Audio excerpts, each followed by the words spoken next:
naho bikundira. Okay, so budget iyo kwikora ukora iki ni ibintu bintu ugomba gukurikiza aho kuba icyo kurya, so food, shelter, clothing, transportation. Food, ibiryo, clothing, imyenda yo kwambara, shelter, aho kuba transportation. Ubu ngubu transportation abikeneye kubera ko abantu benshi bari mu rugo, siko bimeze, ariko telefone wenda irakenewe, internet wenda irakenewe cyane cyane ubu ngubu, kuko niba ushaka gutekereza uburyo ki uzava muri iyi situation, ikintu cya mbere nakugiraho inama ni iki, nuko nutangira kwibaza ibi nibirangira nzakora iki. Abantu benshi barimo gutekereza uyu munsi corona nabyumva ntago byoroshye, ugomba gutekereza uburyo uriweho, ariko utangira unatekereza utekereza kuramuka uyu munsi, utekereza n'ejo hazaza bizagenda bite. Mu Bushinwa yamaze kurangira, ejo mu makuru bavuze ko Ubushinwa bwamaze gufungura imihanda, abantu batangiye gusubira mu kazi. Ejo igihe cyo gusubira mu kazi nikigera uzaba witeguye, right? Kubyanze bikunze ejo hazaza. Niba uyu munsi uri muzima ukaba urimo kunkurikira, niba ubasha kureba iyi video, good. No kuvuga ngo icyatumye uramuka uyu munsi kizatuma n'ejo uramuka, I don't know, sinzi uko byagenze, ko byanze bikunze n'ejo uzaba uhari, n'ejo ubundi uzaba uhari. So ni ngombwa gutangira gutekereza ejo hazaza, right? So kimwe rero muri ibyo ni iki, nuko ugomba gutangira kuvuga uti nihe business nakora, wenda ngomba gutangira kwigaho uyu munsi. Niba ashaka kuzamuka imyanya mu kazi, niba ashaka gusaba akazi ahantu, ni iki nakora muri iki gihe ndi mu nzu ntabasha gusohoka kimfasha kwitegura ejo hazaza. Kuko ntago utera imbuto igihe imvura irimo kugwa, uhinga mbere y'uko imvura igwa, ugatera imbuto mbere y'uko imvura igwa, then imvura hasi igasanga ibintu byose byiteguye.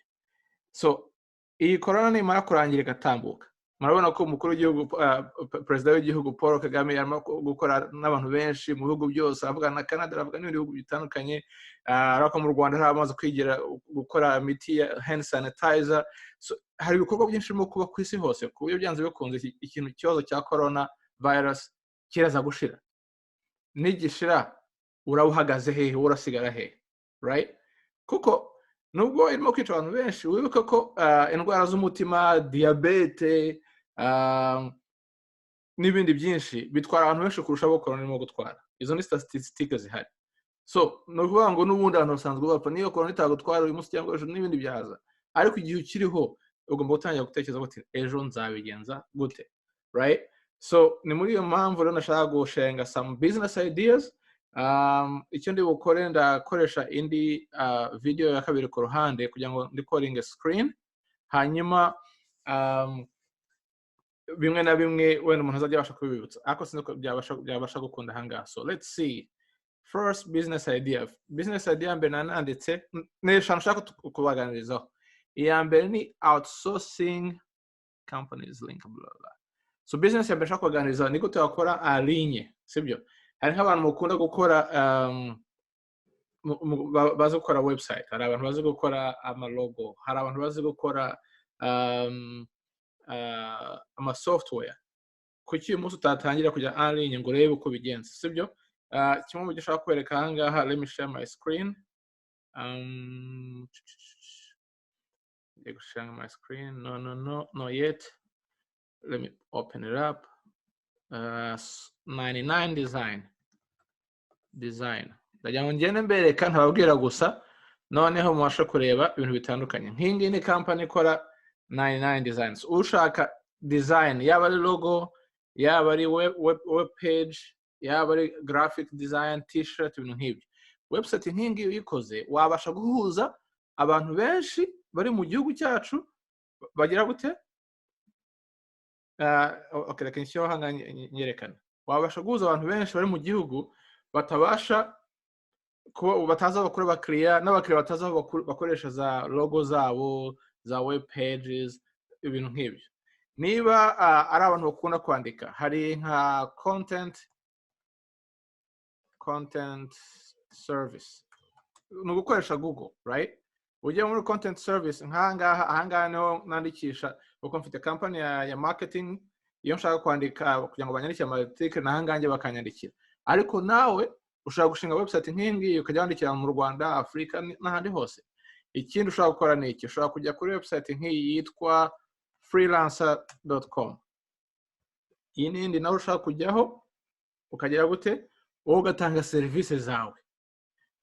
Niba utabasha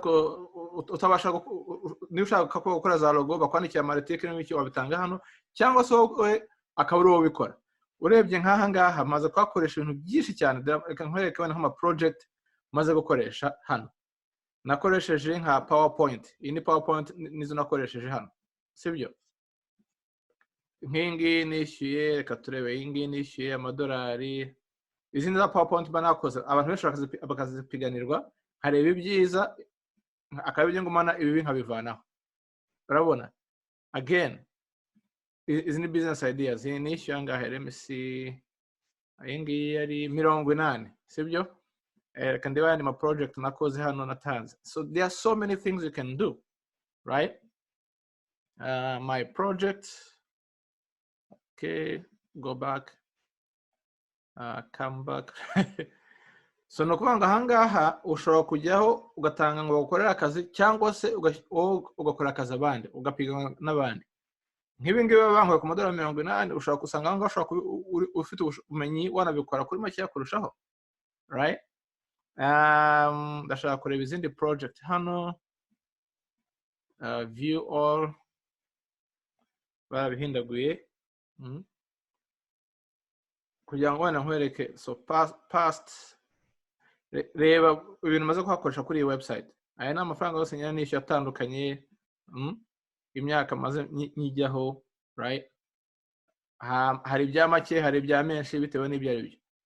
Urebye nanone kandi ikindi hano nuko nk'aha ngaha ni reka turebe nk'ibyo mba nakoresheje: kwandika article, gufixa utuntu dutoya kuri design, kudesigninga banner,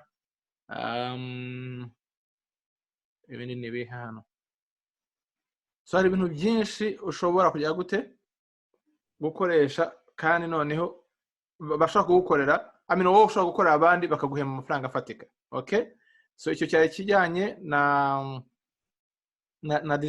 designing. Niba uri umu designer, koresha ubumenyi bwawe, swat ukore iyo website, abandi bajye baza kuri website yawe, abakiriya ubahuze n'aba designer, right? Wowe ube nk'isoko ry'abashaka design n'abayikora. Cyangwa se niba usanzwe ukora design, ujya kuri ama website yandi aba ariho ubikorera. Icyo ni icya mbere. Business ya kabiri nashaka kubaganizaho ni iyihe? Ni homemade business delivery. Okay, reka ndebe iyi ngiyi nayo mbabwireho. Good. So iya homemade iyo murayizi. Hari ibintu ushobora gukora mu rugo, ushobora gushaka nk'amalisansi ya za resitora ukajya ubikora, hanyuma abantu bakabivura. Ushobora gukora business ya livrezo, amamoto akarivura, nubwo zihari dufite abantu benshi, dufite 10 mu gihugu. Ushobora gukora amamodoka akarivura. Niba ukeneye technology ibigufashamo, uze kunsanga kuri Facebook yacu ni SP College Rwanda. Dufite private group. Iyo private group dufite kuri Facebook niho nzajya mbasha guha ibintu biri unique, more information. It's free, nta mafaranga, ariko aho ngaho niho you can ask me any questions you want one on one. Nkabasha kugufasha whatever it is, nkaguha ideas cyangwa nkagupointinga muri right direction, right? So delivery business, it's a great business, kubera ko transport ni business ya mbere ikomeye ku isi idashobora kwangirika muri marché. Niyo mpamvu no ku isi uyu munsi amakamyo aracyagenda, ahenshi n'amatagisi aracyakora hamwe na hamwe. Iyo transport ihagaze gukora, ni ukuvuga ngo icyo gihe economy yose bihagaze gukora, kuko ibintu byose ari byo wambara, ari byo ureba, ari byo ukoresha, byose bikoresha transport. So iyo transport ihagaze, economy irahagarara. Ariko transport ntabwo iri sexy. Kuko utari sexy rero abantu bashobora yisuzugura. Ntabwo isaba amashuri menshi, ariko ifite money mula. Okay, ikindi number 3, social media specialist. Okay, ya gatatu gukora social media, ukaba wakorera abantu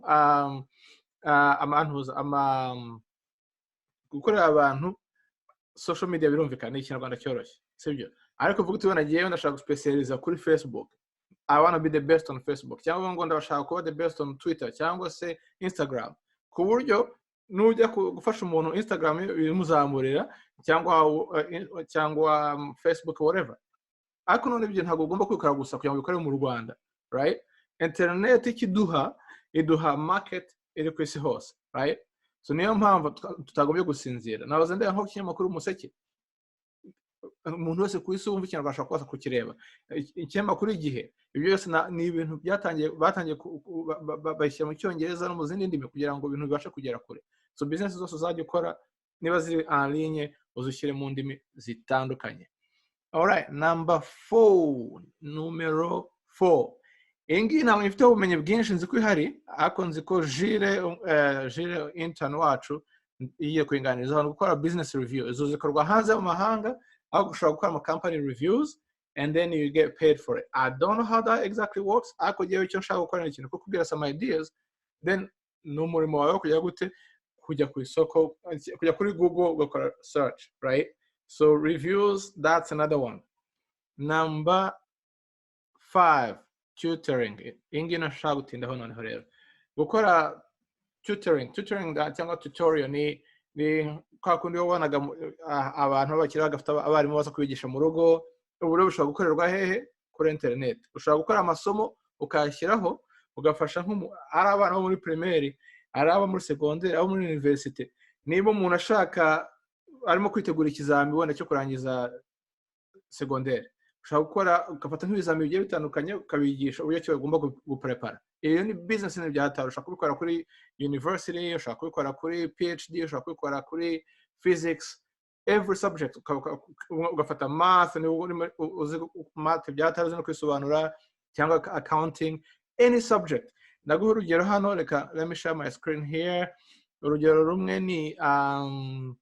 ni company twa Udemy, twayivuzeho ubushize, Udemy.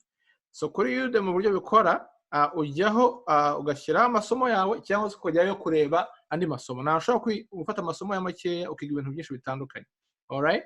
So uburyo Udemy ukora ahangaha urabona nk'ubu ushaka gushyiramo wenda nti math. Ninandikamo math. Urabona amakosi ya math. Urayibona ni nyinshi, amafaranga ibiciro bitandukanye, algebra n'iki byose. Haba abantu bafite amakuru atandukanye, right? Uyu ni umwe wayishyizeho. Hari n'abandi bagiye batandukanye babishyizeho, right? Ukishyura bitewe n'ibyo ushaka kugira. Ushobora gushyiraho marketing, right? Ndandika marketing. No gutapa byanani. Reka tubisubire mu marketing. Marketing. Sibyo, nushyiraho marketing haza amakuru atandukanye. Niba ushaka kwiga ushobora kujya ukareba abakoze neza, bafite reviews za hatari akaba ari bujyaho, sibyo? Ushobora kureba PhD thesis, abashaka kureba za doctora.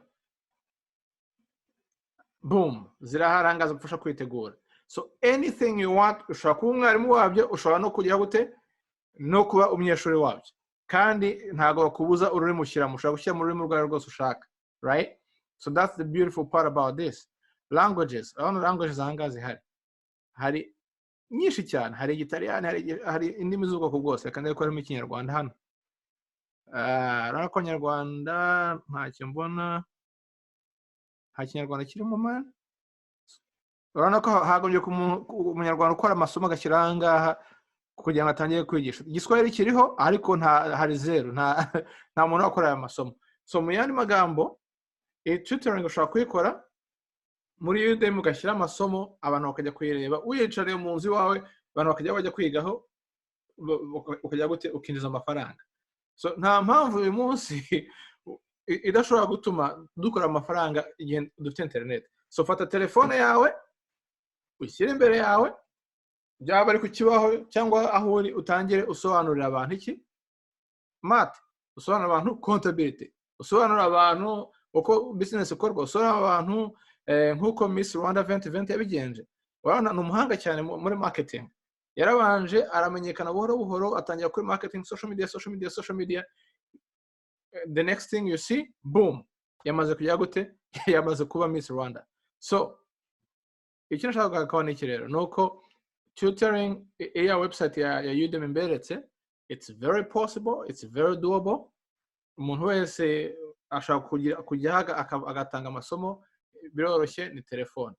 Niba bikugoye naho bikore kuri YouTube, utangire wubake following, right? Urabizi ko abanyarwanda benshi basigaye bakora za YouTube channel kandi ugize icyo bageraho.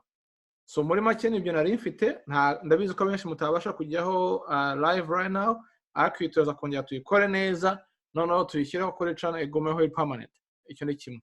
Icya kabiri, reka nshyira aha ngaha tubuze kongeraho muri details muri description turashyiramo link ya Facebook page, so kugira ngo abashaka kujya kuri group, hari private group aho tuzatugira noneho gufashanya guterana imbaraga, ufite igisubizo runaka kivuge, ufite ikibazo runaka kibaze, turebe uruki twafatanya nka group, right?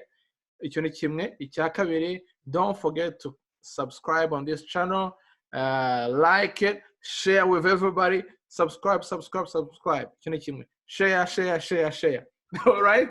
Ubwo noneho na dimanche tuzongera gukora ibiganiro dimanche, Sunday 2:30 za nimugoroba nk'uko bisanzwe. 2:30 za nimugoroba turi kumwe. God bless. Nta kundi tugomba kurwanya corona, ni gutangira gutekereza ejo. Uko nuko gutekereza uyu munsi gusa, filimi izakwizingana. Corona tuzayitsinda dutekereje ejo hazaza, kuko iyo utekereje ejo ugira hope. Iyo ugize hope, ubuzima bukomeza kugenda. Hope ni ukuvuga ngo urizera ibintu bidahari, ufite icyizere ko ibintu bizatungana byanze bikunze. Rero niba ufite icyizere ko ibintu bizatungana byanze bikunze, ugomba gutangira kugenda no kwitwara no gutekereza no gukora muri iyo nzira. All right? So again, thanks for everybody who's been watching, who's been following. Don't forget again, subscribe, share, and see you also on Facebook. God bless. Have a great week. Peace.